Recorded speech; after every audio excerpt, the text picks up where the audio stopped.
at table 9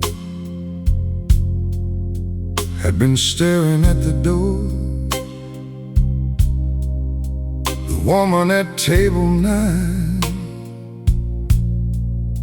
like she'd waited there before. Cold coffee by her right hand, blue coat folded by her side. I didn't know her story, but I knew that waiting in her eyes. I came in after my last set, rain running off my hat. Took the booth beside the window, ordered coffee, nothing else. The waitress knew me well enough to leave me with the night. Then I heard that woman whisper, "Could you turn that music down a little?" No anger in her voice, just tired. I looked over once. She smiled like somebody trying hard not to fall apart.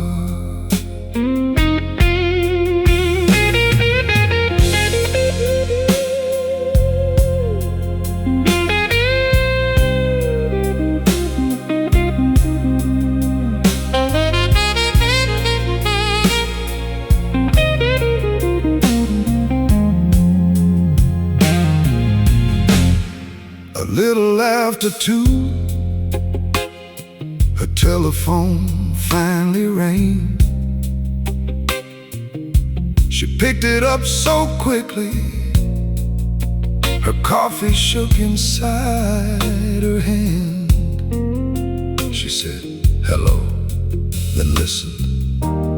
Didn't speak for nearly a minute. Finally, "Okay, thank you for telling me."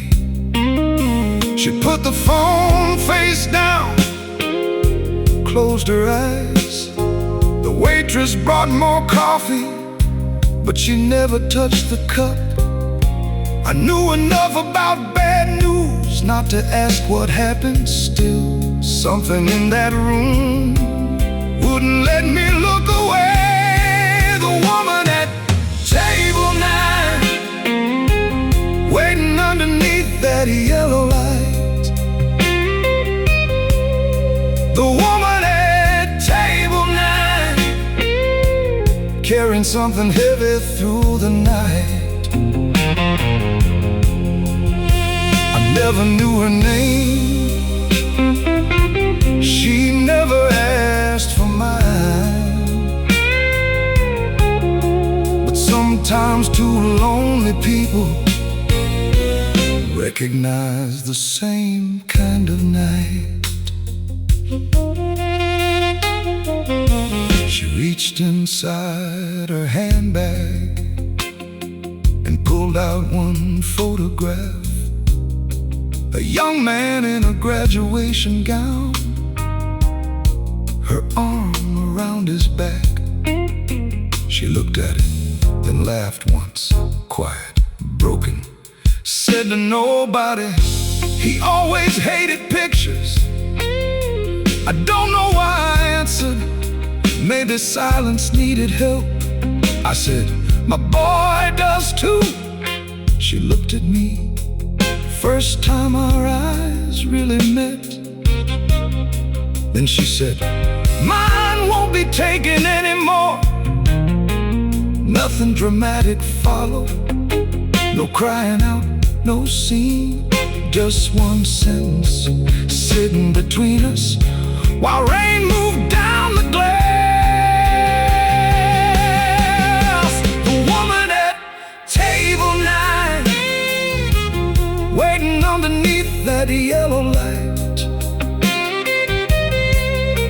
The woman at table 9, carrying something heavy through the night.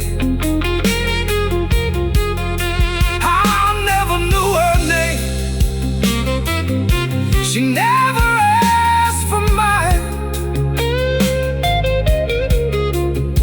Sometimes two lonely people recognize the same kind of night. She told me he'd been driving home from work outside Joliet. A truck crossed over center, that was all she wanted to say. I didn't offer wisdom, didn't tell her God had plans, didn't say everything happens for a reason. Some words are too small for where grief stands. I only said I'm sorry. She nodded, then asked, "You got children?" I said, "Two." She looked straight at me, calling, that was it. No speech, no lesson, dressed up nice. Just two words from a mother whose world had changed tonight.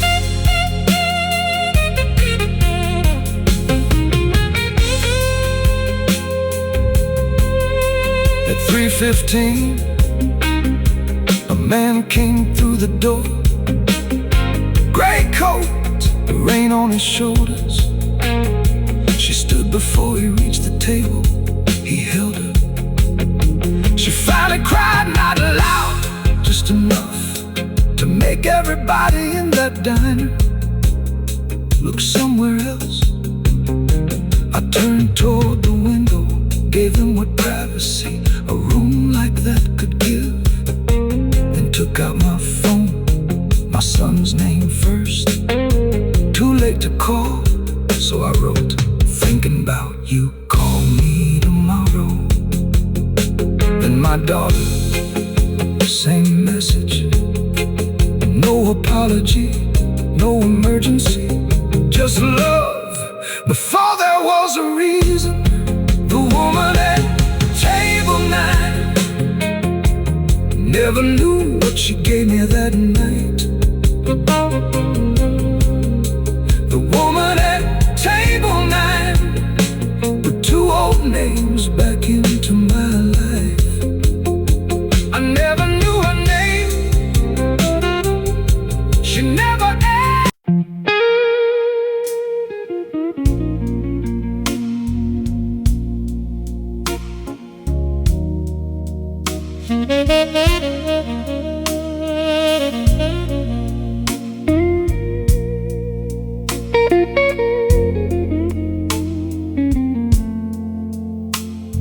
The boy with the broken guitar was sitting beneath track 3. The boy with the broken guitar looked about 19 to me. One string hanging loose, old case open at his feet. Last train coming somewhere through the cold beneath the street. I was heading home from playing, 1:15.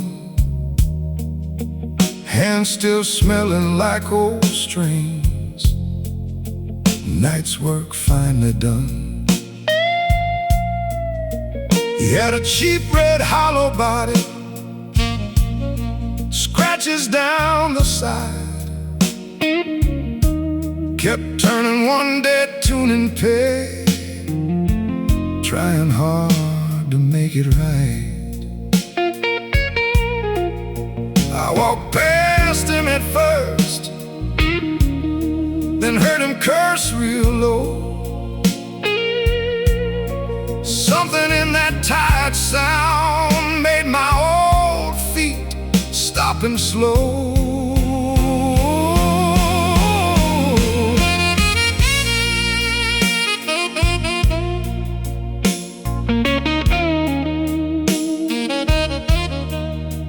I said,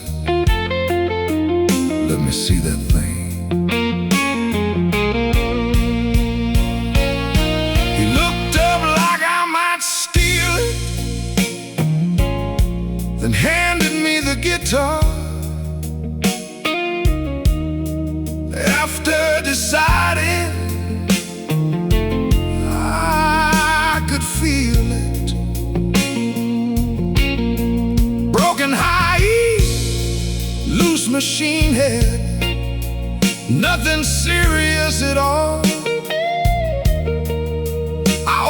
out my case and found a spare string by the wall. He asked, "You play?" I laughed. "Sometimes." He said, "I'm supposed to audition tomorrow. First real chance I ever got." I said, "Then maybe quit twisting that peg like you're trying to kill the thing." For the first time, he smiled. The boy with the broken guitar, one string between fear and a song. The boy with the broken guitar thought one bad night meant everything was wrong. I told him, wood gets scarred, strings give out, hands miss notes in every bar. The boy with the broken guitar didn't need a perfect guitar. He said his mother worked 2 jobs, his father wasn't around. Said he learned blues from videos and old records people threw out. He played me 8 slow measures once I got the string in tune. Too many notes, too much showing off, but something honest underneath. I told him, leave some air between them, give the next note somewhere to land. He frowned, played it again. This time, he let one bend hang. The note stayed under those station lights longer than either of us expected. I nodded, yeah, that one, remember that. The boy with the broken guitar, one string between fear and a song. The boy with the broken guitar thought one bad night meant everything was wrong. I told him, wood gets scarred, strings give out, hands miss notes in every bar. The boy with the broken guitar didn't need a perfect guitar. He asked, were you ever scared before somebody important heard you play? I said, son, I'm still scared sometimes.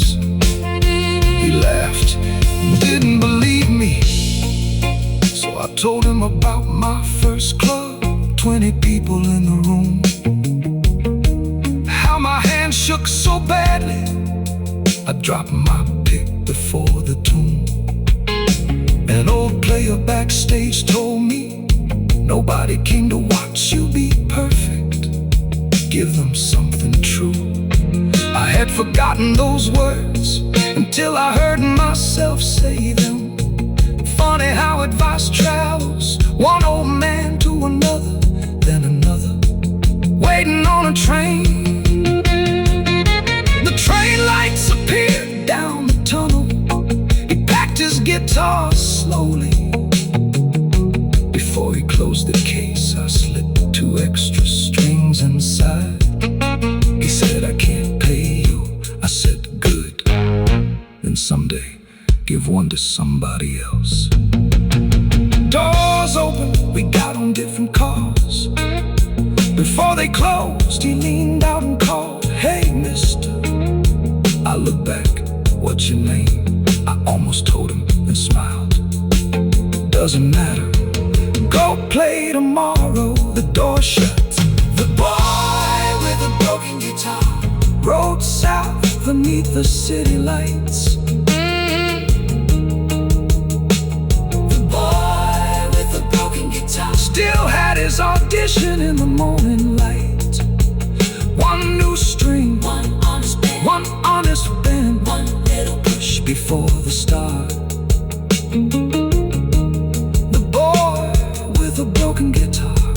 reminded me why I still play guitar. The boy with the broken guitar.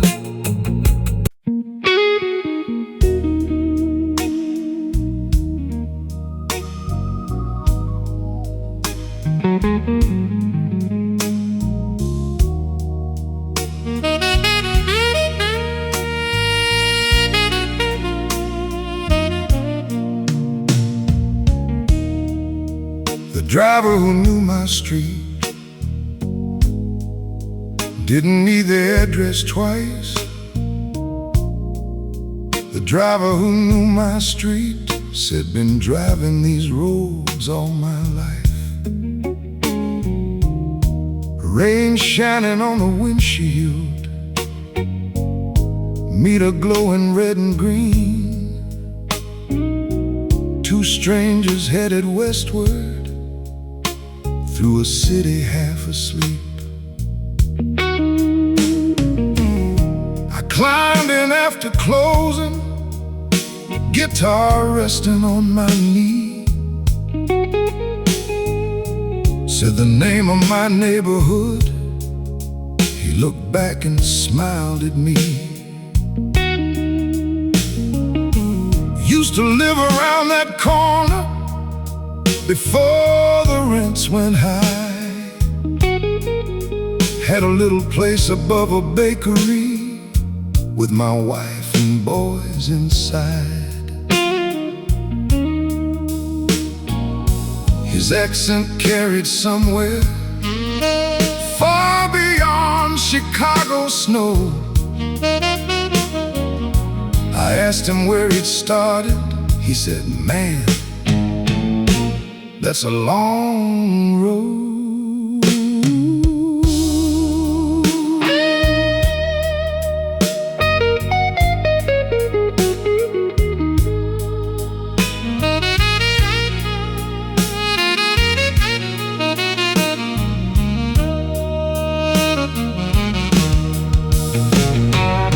He came here in the 80s with one suitcase and a name.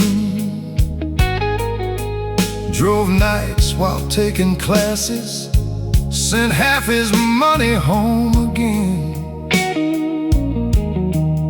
His wife joined him 2 years later. 2 sons came after that. He worked every Christmas evening, every storm and every Saturday. Said, I thought if I kept driving, my boys would never have to. Then laughed. Now one's a lawyer, other teaches school. Both tell me, Dad, retire. But what would I do? The driver who knew my street kept rolling through the rain. The driver who knew my street had a lifetime in every lane. He knew where buildings vanished, where old corner stores had been. The driver who knew my street knew the city underneath the city skin. At Western, we hit a red light. He pointed through the glass. That church fed us one winter when work got bad.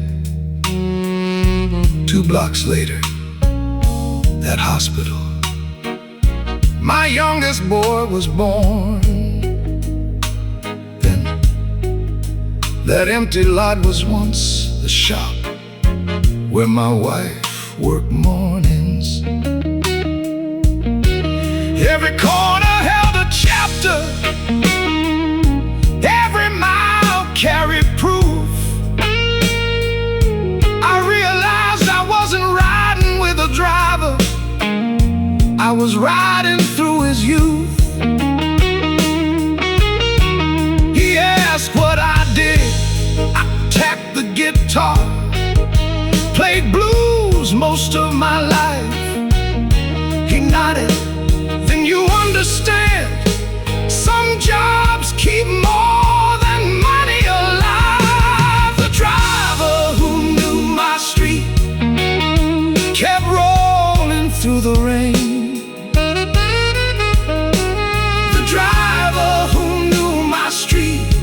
a lifetime in every lane.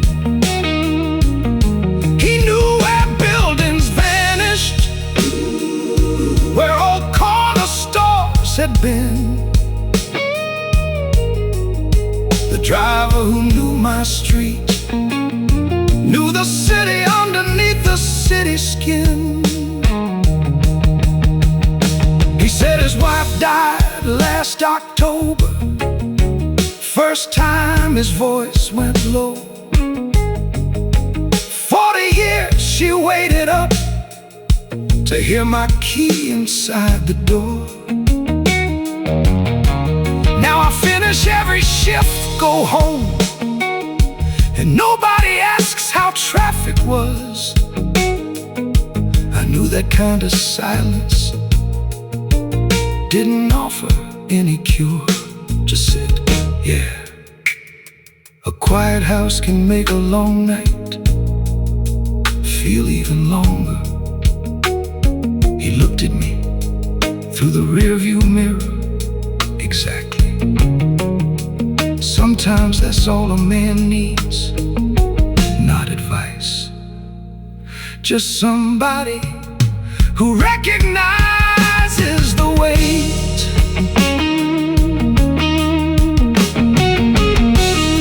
We reached my block at 4:10. The meter stopped. I pulled out cash. He waved off half the tip, said, "Save it for breakfast." I said, "You've been driving me 40 minutes, and you're worried about my breakfast." He laughed. My wife trained me. Then he pointed at my guitar. "Play something for her sometime." I asked her name, Samira. He said it softly, like the whole cab had become a church. I repeated it so I wouldn't forget. The driver who knew my street brought me home before the dawn. The driver who knew my street drove away when the rain was gone.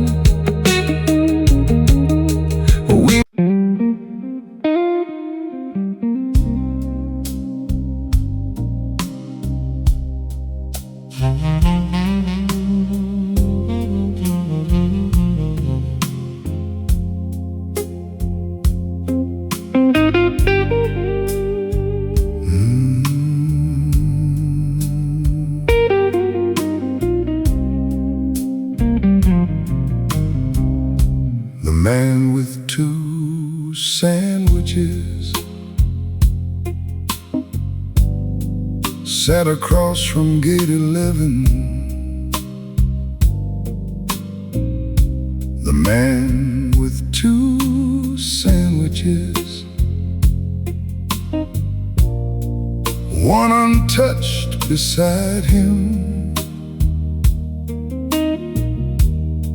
Brown paper folded neatly, coffee cooling by his shoe. I thought he waited for a bus. Turns out he waited for someone too. My ride had been delayed. 2:30 in the morning. Rain streaked down the terminal glass. No thunder, no warning. He wore an old work jacket, gray showing through his beard. Kept checking every set of doors whenever footsteps neared. I nodded once, he nodded back. That was all for 20 minutes. Then he held one sandwich up and said, "They made me buy 2 to get the deal." I laughed. That's how they get you. He smiled. Maybe.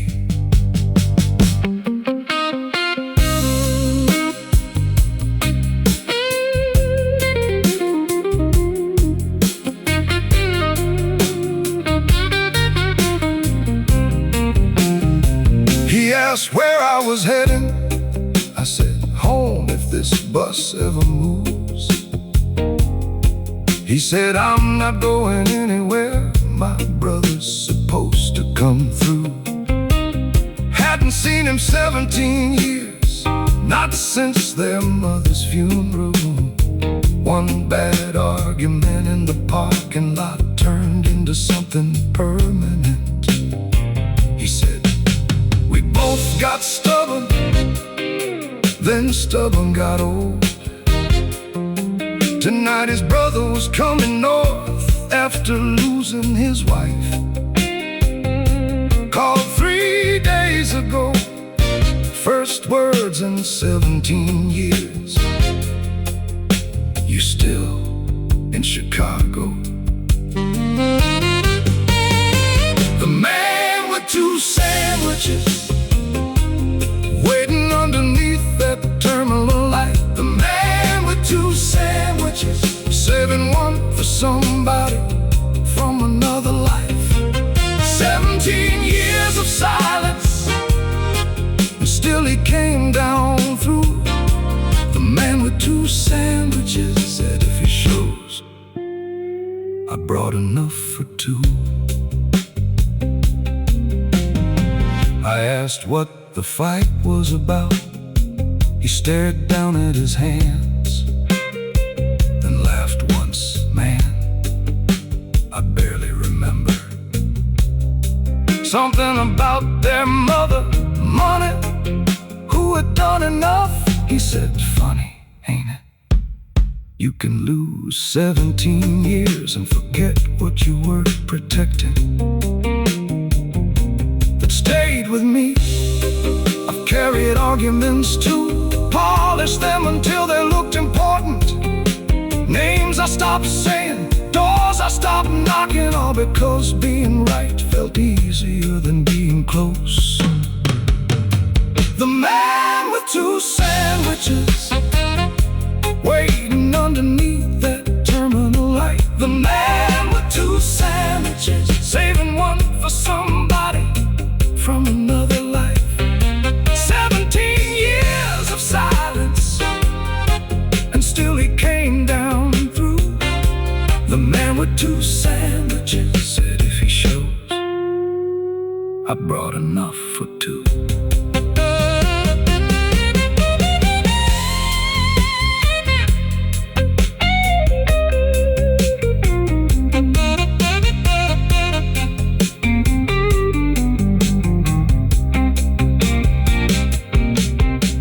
At 3:06, a bus pulled in from Indianapolis. People came through slowly, a woman with 2 children, a young man in headphones, an old couple holding hands. Then one tall man stepped inside, carrying a brown suitcase. The man beside me stood, didn't wave, didn't smile, just stood there. His brother saw him, stopped for a second. 17 years filled that whole terminal. Then the brother looked down at the paper bag, said, you still eating that terrible ham? The old man laughed, first real laugh all night. Bought you one too. No speech, no apology that I could hear. They sat side by side, Unwrapped the sandwiches, started eating slow, awkward, real. After a while, one asked about the drive, the other asked about his knees. Ordinary questions, maybe that's how some families return. not the perfect words, Through food, weather, bad coffee, and staying in the chair when leaving would be easier. The man with 2 sandwiches didn't need a miracle that night. The man with 2 sandwiches just needed one old face,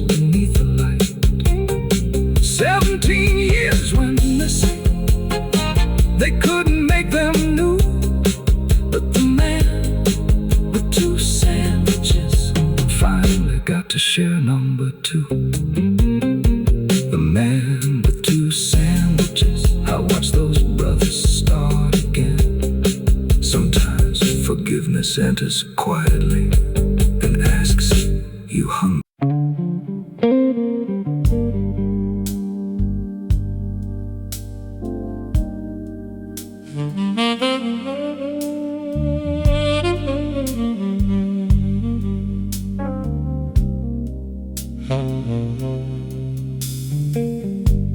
The nurse at the vending machine had both hands around her coffee. The nurse at the vending machine looked more tired than she wanted me to see. 3 in the morning, hospital hallway shining white. 2 strangers sharing silence in the middle of somebody else's night. I was waiting on my neighbor, Mr. Lewis from upstairs. His daughter couldn't make it, so I drove him over there. Doctor said they'd run some tests, nothing certain yet. I walked the halls to stay awake and found that coffee set. She stood beside the machine, blue scrubs wrinkled at the knees. I said, "That coffee any good?" She said, "No, but neither's being asleep." I laughed. So did she.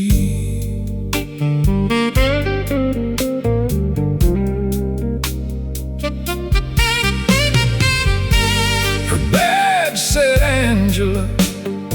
She'd worked there 14 years. Said nights were mostly waiting, quiet footsteps, phones and fear.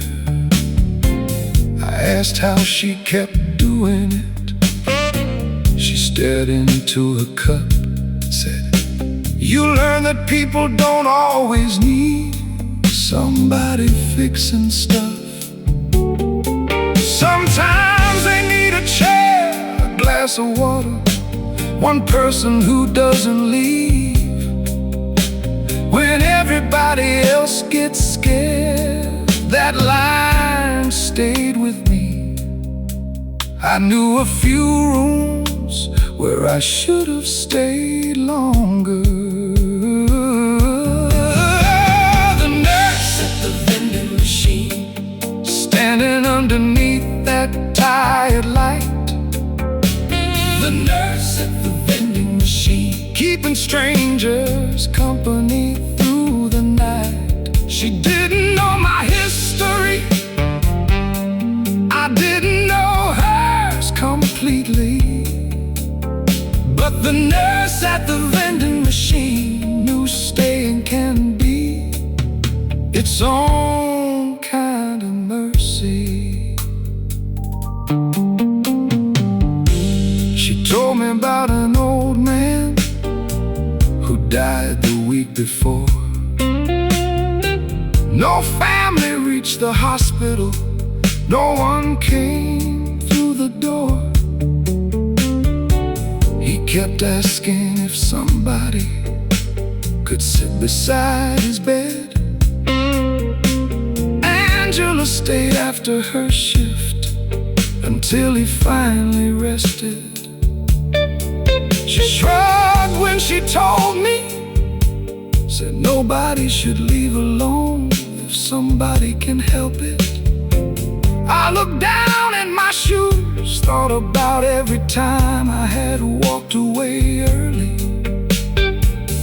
Every call I said I'd make, every hard room I let somebody else carry. The nurse at the vending machine, standing underneath that tired light. The nurse at the vending machine, keeping strangers company through the night. She didn't know my history, I didn't know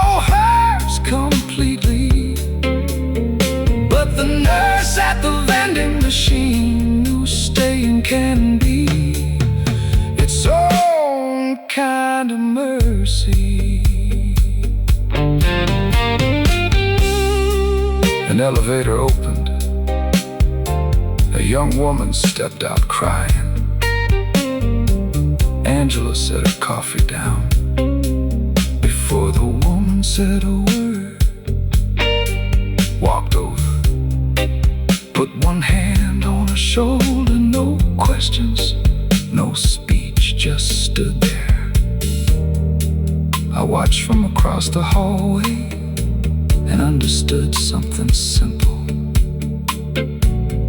Kindness ain't always loud. Sometimes it's just not walking away.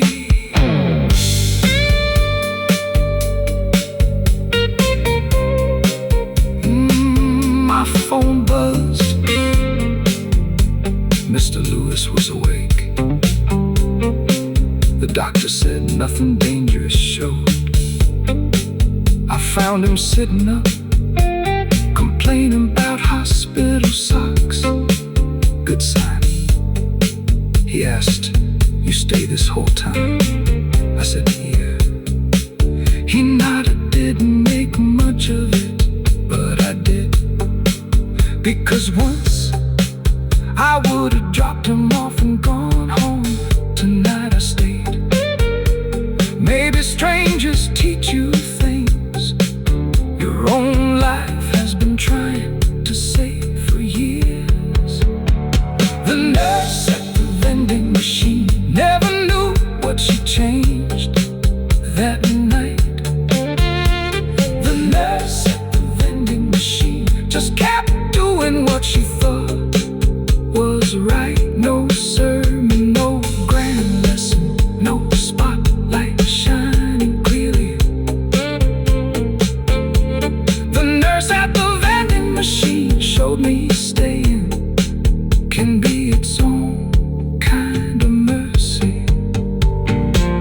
Before we left, I passed that hallway again. Angela was gone. New nurse, new coffee, same white light. I left $2 on top of the vending machine. Not enough to repay anything, just enough for the next tired stranger who needed something warm. Outside, morning was beginning. Mr. Lewis said, "You hungry?" I smiled. "Yeah, let's get breakfast."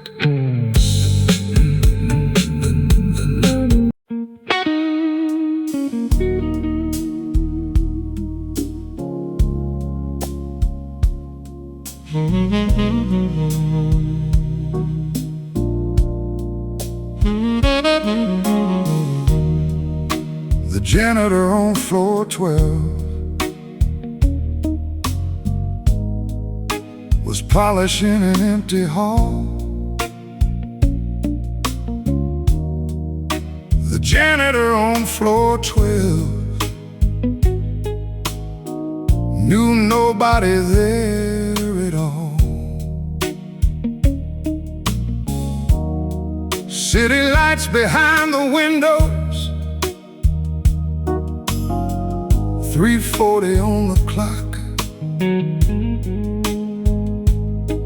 I was waiting on a lawyer who said he'd meet me after dark.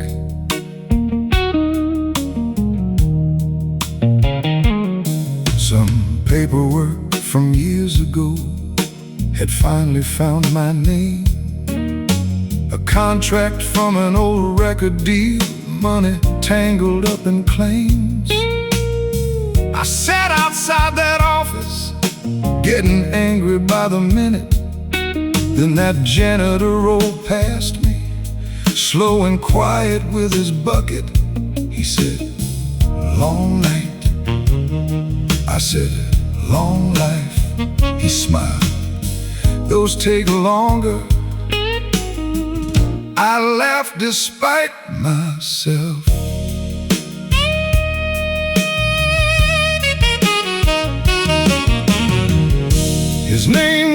Mateo, 26 years in that place. Said he'd watched young men become bosses, then watched age change every face. He cleaned around their trophies, their framed degrees and polished desks. Said funny thing about important men, at night all their offices looked the same. I asked if that bothered him, he shook his head. Nah, work is work, but some people forget the building still stands because somebody does the things they never notice. That sentence landed harder than he meant it to. The janitor on floor 12, pushing midnight down the hall. The janitor on floor 12 didn't need his name up on the wall.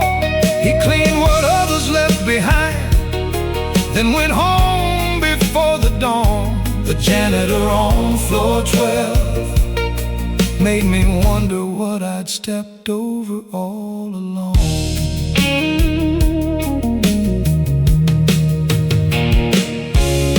I thought about my younger years when the first good money came. Drivers carried amplifiers, waiters learned my name. I stopped looking at the people who made every night run right. Started thinking being noticed meant I'd earned a different life. There was one old stagehand, Leon, who saved a show one night. Fixed an amp 10 minutes before curtain. I never even thanked him right. I remember that while Mateo wiped fingerprints from somebody else's glass. A man can climb so high, he stopped seeing who helped him pass. The janitor on floor 12, pushing midnight down the hall. The janitor on floor 12 didn't need his name up on the wall. He cleaned what others left behind, then went home before the dawn. The janitor on floor 12 made me wonder what I'd stepped over all along.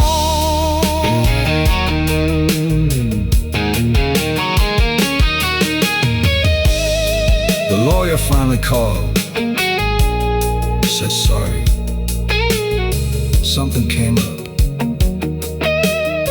We'll move this to next week.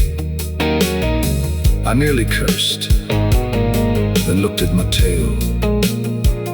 He was kneeling by a trash bin, tying another bag. Didn't complain, didn't ask why somebody else's delay was supposed to matter more than his time. I put the phone away, asked, you ever eat breakfast after these shifts? He said, every morning, same place on the clock. I said, mine company. He looked surprised and smiled. Long as you don't talk too much.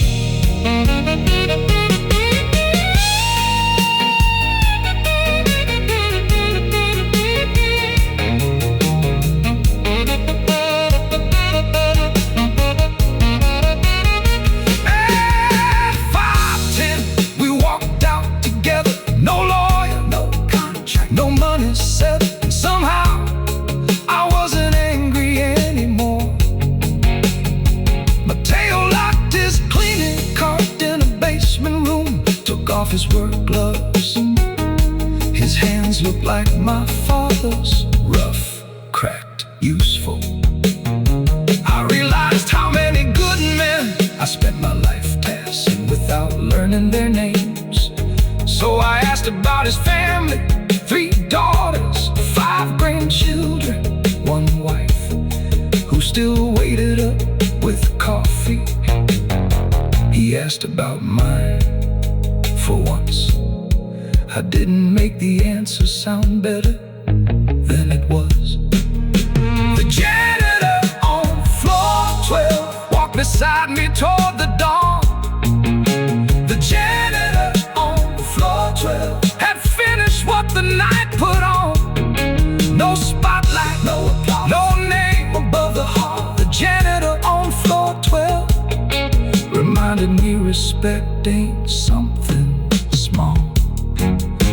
The janitor on floor 12, I met a good man before sunrise.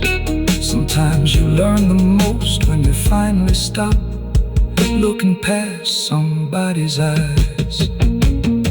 We found the diner room clock, 2 eggs each, coffee, toast. Mateo raised his cup, said 2 long nights. I raised mine to people who finished them outside. Chicago started waking, and for once I didn't care who knew my name.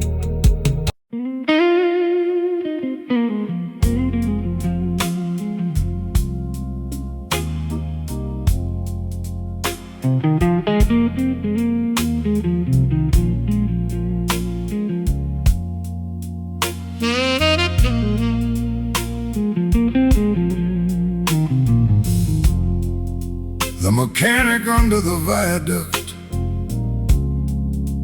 found me stranded before dawn.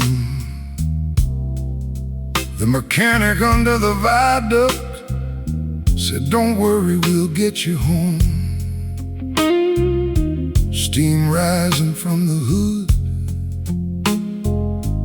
rain dripping from the steel. I was cursing at the engine like anger could make it heal. I'd left a club near 4, headed west with tired eyes. Car coughed twice beneath the tracks, then quit without goodbye. I lifted up the hood like I knew what I would see. Truth is, I can tune 6 strings by ear, but engines make a fool of me. Then headlights slowed behind me. Oh, pick up 1 amber lamp. A man stepped out in coveralls with a toolbox in his hand.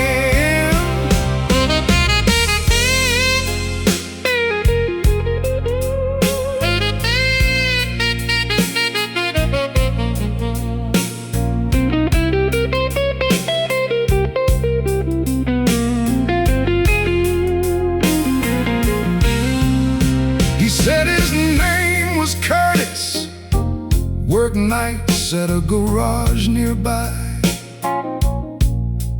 Said, I saw your flashes blinking, didn't feel right passing by.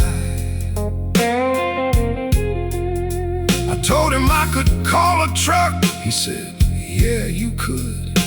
Or you could hold this light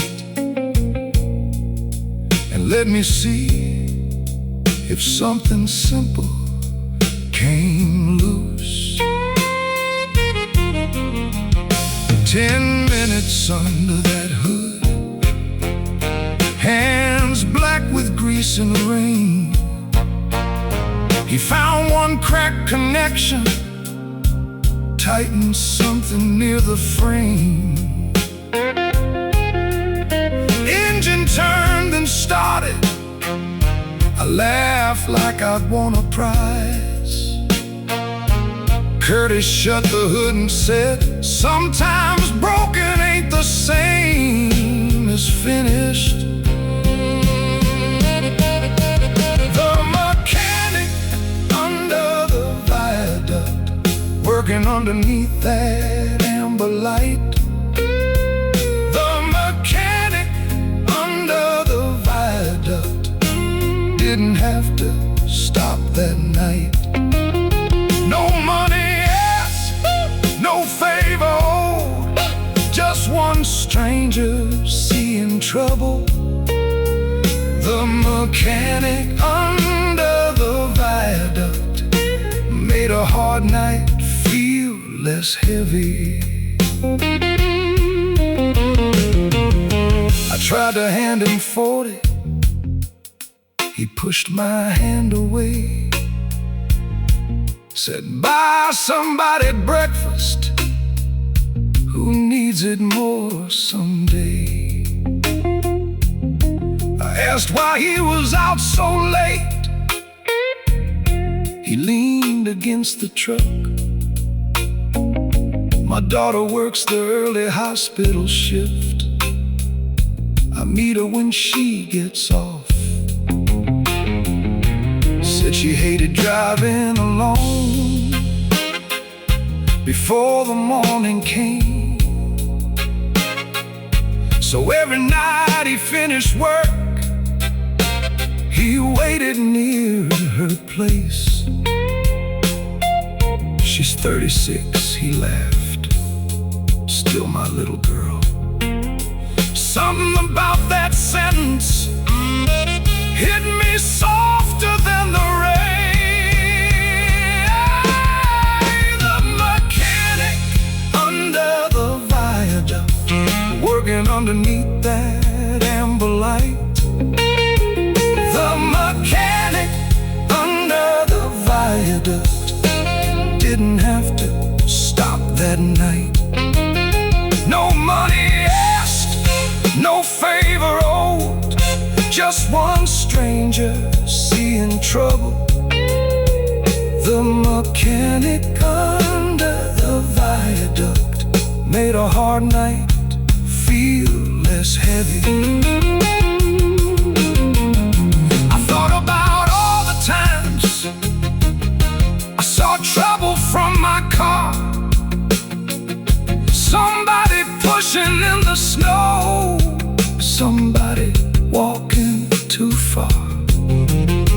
I tell myself, they probably got somebody, then keep driving home. Maybe kindness disappears when everybody thinks somebody else will come. Curtis didn't talk like a hero, didn't act like he'd done much. Just wiped his hands on an old red rag and checked the engine once. Before he left, his phone rang. He answered, yeah, baby, I'm coming. Then smiled at me, that's my daughter. I said, go on, you already saved my night. He shook his head, didn't say nothing, just tightened a wire, then drove away.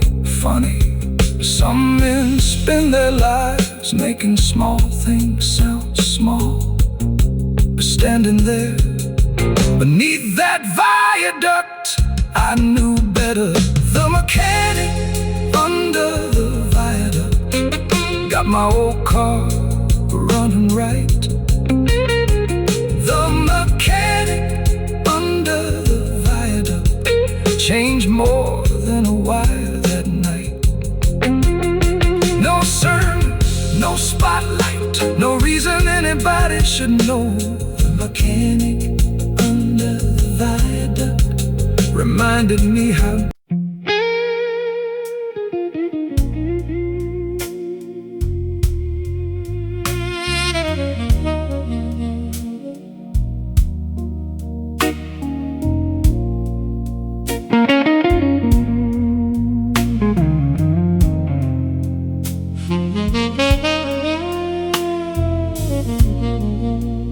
Florida's before 5 were setting roses by the door. The Florida's before 5 while the whole block still slept some more. Buckets line the window, rain shining on the street. I stopped beneath her awning, just to rest my tired feet.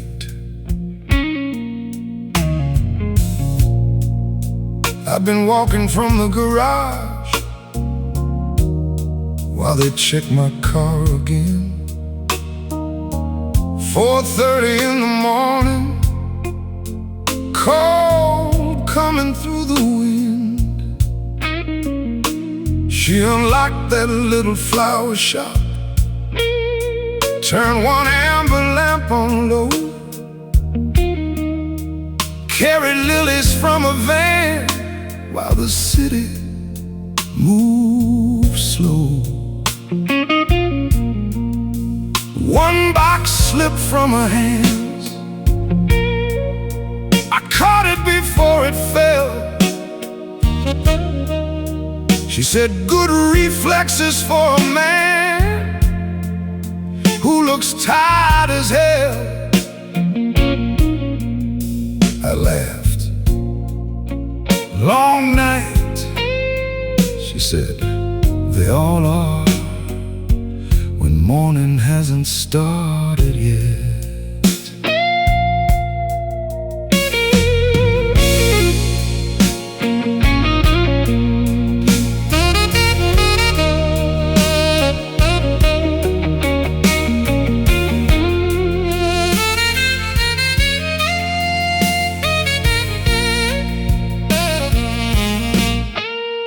Her name was Evelyn, 30 years selling flowers there. Weddings, funerals, first dates, hospital rooms, apologies people couldn't say. She said, "You learn a lot about strangers from what they ask you to arrange. Red roses for forgiveness, white lilies when nothing can change. Yellow flowers for old friends, daisies from children with coins." She said, "Funny how people bring flowers when words ain't doing the job." I asked, "Do they work?" She smiled. "Flowers don't fix anything. They just tell somebody you showed up thinking of them." The florist before 5, putting color in the dark. The florist before 5 knew small things still leave a mark. She couldn't mend a broken life, couldn't make the dead arrive. The florist before 5 just helped the living say, "I'm here while you're alive."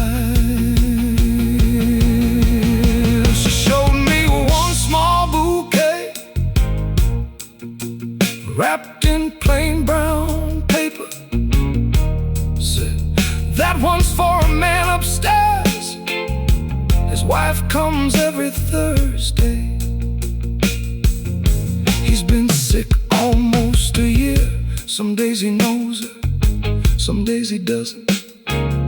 Still she buys the same flowers, same 6 yellow tulips." I asked her, "Why 6? Evelyn shrugged. "First bouquet he ever gave her, 6 tulips when they were 19. Then she looked at me. People remember strange things. I thought about that, a guitar pick, a dying song, a voice at midnight.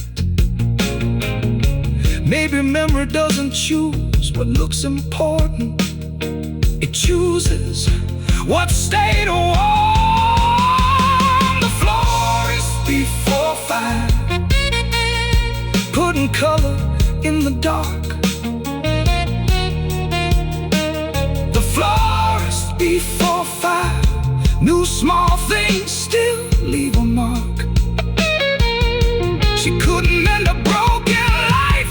Broken and a broken life. Couldn't make the dead right.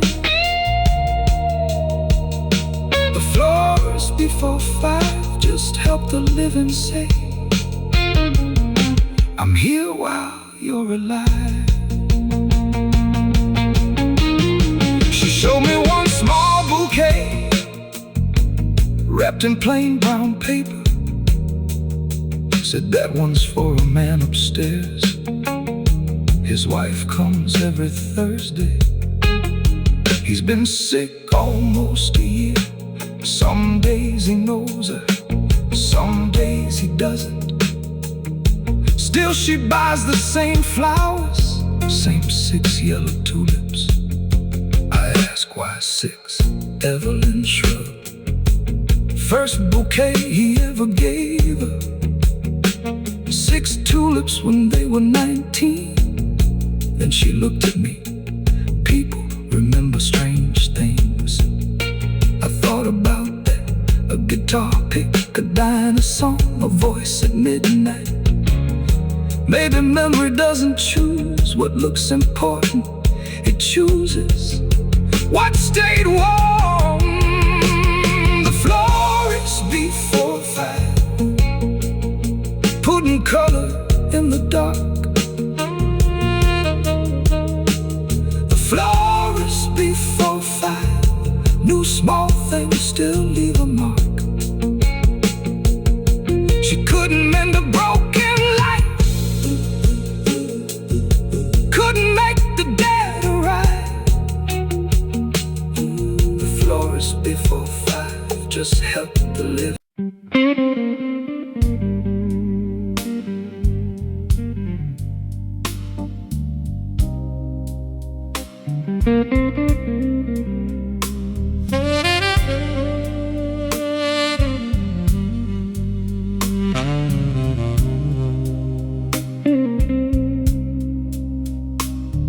The shoe shine man at dawn was already sitting up. The shoe shine man at dawn had steam rising from his cup. 5:20 in Chicago, night almost giving way. I stopped beneath the station lights with nowhere left to stay.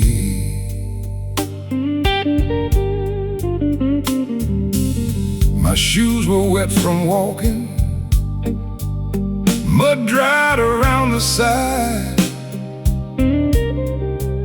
He pointed toward the old chair, said, sit down, let me bring those back to life. I laughed, they're too far gone. He looked at me. People say that about everything. Then work the polish slowly, brush moving left to right, like nothing in this tired world needed fixing in one night.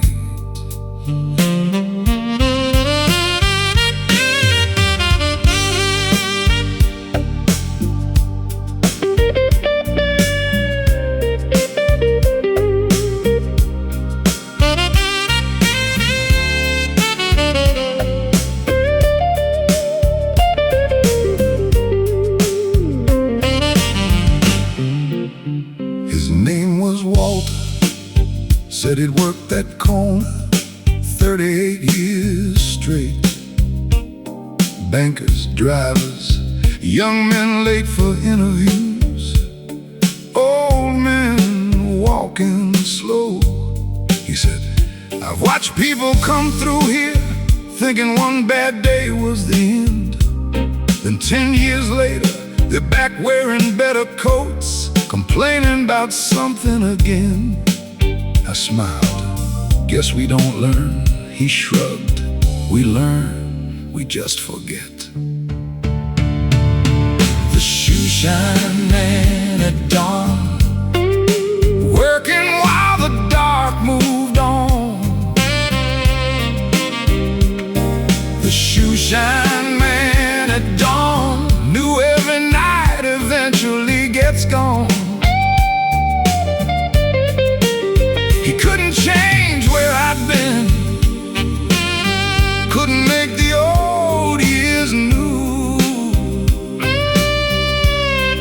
The shoe shine man at dawn just showed me what a little care can do. I told him I'd spend years trying to settle with my past. Old love, old pride, old mistakes I thought would always last. He kept brushing, didn't look up, said you apologize where you can, then stop making new mistakes just to prove you're still the same man. That once stopped me, I had made regret a habit, wore it like an honest coat. But maybe carrying yesterday forever was another way of never going forward. The shoe shine man at dawn, working while the dark moved on. The shoe shine man at dawn knew every night eventually gets gone.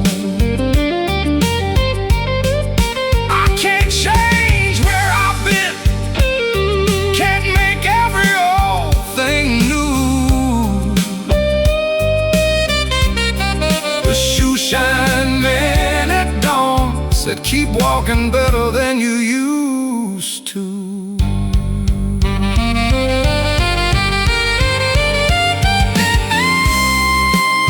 I asked if he ever got tired of cleaning other people's shoes. He laughed, of course, but everybody serves somebody. Question is, do you leave them better than when they came to you? Then he tapped one shoe. Look, the leather wasn't new, still scratched, still creased, but shining. That was enough. Maybe that was me too. Not new, not innocent, just cared for enough to keep moving.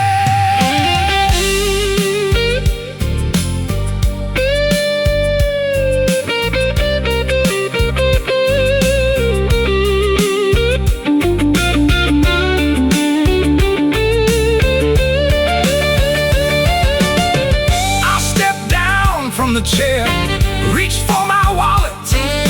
Walter waved at the sky. Sun's coming. First orange light caught the station windows. People started arriving. Briefcases, coffee cups, morning faces. The city changed shifts right in front of us. I looked at my shoes, same old pair, different shine. Funny how small things can make you stand straighter. The shoe shine man at dawn sent me walking toward the light. The shoe shine man at dawn didn't promise everything was right. No clean slate, no second youth, no road without a scar. The shoe shine man at dawn said just walk better from where you are. The shoe shine man. One brush before sunrise. Sometimes moving forward starts when you stop asking yesterday to change its mind. I crossed the street as the first bus pulled in. Didn't look backward, not because the past was gone, because it had already said what it came to say. Walter called after me, don't mess those shoes up today. I laughed, no promises. He laughed too, and Chicago woke around us. Yeah, keep walking better, morning's here.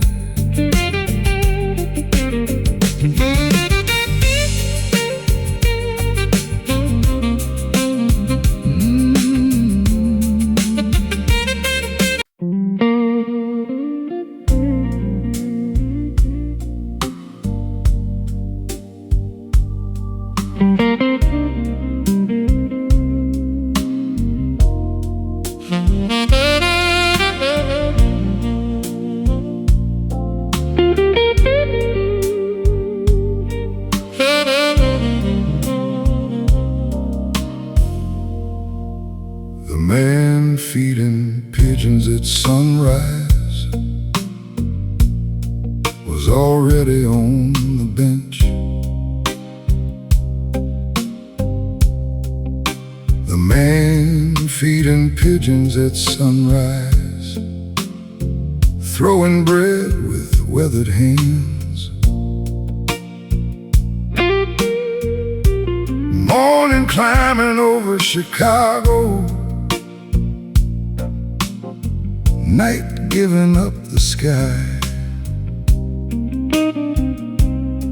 After all the strangers I'd met, I sat down there beside him a while. I'd been awake since yesterday, too many roads behind, diner stations, hospital halls, too many lives crossing mine. He had a brown paper sack and an old cap pulled down low. Every bird seemed to know him. Every few seconds more would show. I said, "They must like you." He smiled, "Nah, they like breakfast."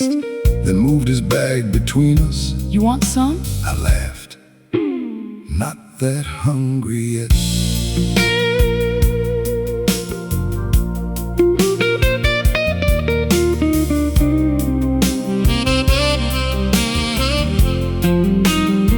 His name was Henry, retired mailman, 40 years on city streets. Said he used to know which houses had dogs, which porches had loose steps. He'd watch children grow, parents age, names change on the boxes. Said you learn something carrying mail, everybody's waiting for something. A check, a letter, good news, somebody remembering. I asked what he waited for now. He looked toward the water, nothing much. That's why mornings got better. The man feeding pigeons at sunrise had nowhere he needed to be. The man feeding pigeons at sunrise let the morning come quietly. No clock telling him to hurry, no door asking why. The man feeding pigeons at sunrise just watched another day arrive.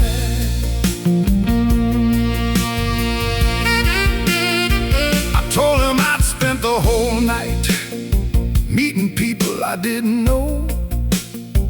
A mother in a diner, a young guitar player, a driver taking me home. Two brothers sharing sandwiches, a nurse who knew how to stay, a mechanic who stopped in the rain, people working till break of day. Henry listened without interrupting and said, "Sounds like a good night." I said, "Some of it hurt." He nodded. Good don't always mean easy. That old man had a way of making small sentences sit heavy. The man feeding pigeons at sunrise had nowhere he needed to be. The man feeding pigeons at sunrise let the morning come quietly. No clock telling him to hurry, no door asking why. The man feeding pigeons at sunrise just watched another day arrive.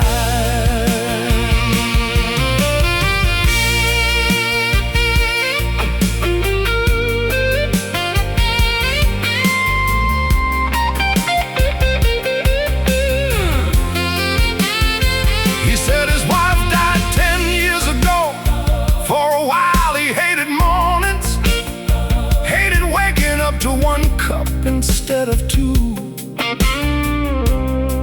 Then one winter he started walking here, same bench, same hour. First for grief, then for habit, then because the sky was beautiful. He said, that's the strange part.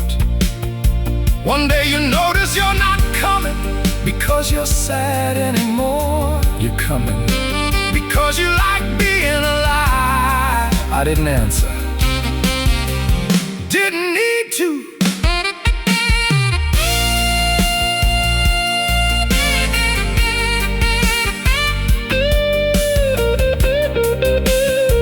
The sun cleared the buildings, gold across the lake. Joggers started passing, buses moved on the road. The pigeons scattered then returned.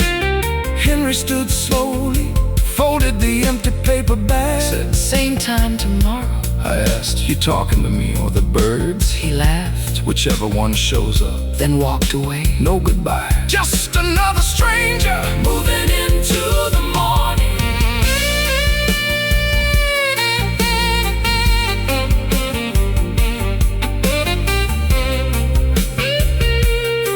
Oh yeah. The man feeding pigeons at sunrise. Left his bench beneath the light. The man feeding pigeons at sunrise. Closed the door on one long night. Every stranger gave me something. Every road brought one truth through. The man feeding pigeons at sunrise. Showed me morning, asked nothing from you. The man feeding pigeons. At sun. One old bench beside the blue. Sometimes surviving the darkness is enough reason to sit and watch the day come through. I stayed there after Henry left. No phone in my hand, no memory to chase. No old number, no apology. No place I needed to return. Just water, sky, Traffic beginning. Chicago waking up. For once, I wasn't thinking about yesterday. I wasn't planning tomorrow, I was there. and that felt like plenty. Yeah. Let the morning come, No hurry, no running. just stay awake.